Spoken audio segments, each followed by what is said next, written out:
Parang lungkot-lungkot mo ah. Itong ulo ko nalalagnat ako. Pero buti lang sa bahay lang. Sarap kasi, nawawala yung lagnat ko. Ito na. Wow! Ano yan, pampasko natin yan. 133, tsaka... Ganyan ako pag nagkakasakit. Pupunta lang ako dyan. Sabi nga nila, di ba? Sakit ng ulo at lagnat. Pera lang ang katawan. Biro lang. Hindi, yun yung maganda sa Dragon's Project. Kasi nasa bahay lang. Yan, komportable ka. Ngayon, maulan lang. Maulan. Kaya ako nagkasakit. Kasi lumabas ako kanina. Pag uwi mo ng bahay, para ako sinisingat eh. Pero, yun. Hawak mo oras mo. Diba?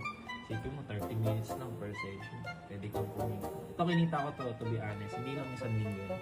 Inita ko yan ng 3 linggo. Pero di naman sama, 133,000 plus 27,000. Magkano yun? 160,000. Diba? 3 linggo. 23 years old. Sino kung kilala mo, kumikita. So, yun yung akin. Kaya ako malungkot. Sige na. Diba? Kakaiba dito sa Dragon's Project, pag sumasakit ang ulo mo o nalalagnat. So kung gusto mo pumaldo at maganda ang mangyayari sa iyo ngayong Pasko at magkaroon ka ng ipon, message mo lang ako. Panibagong araw, paldo na naman.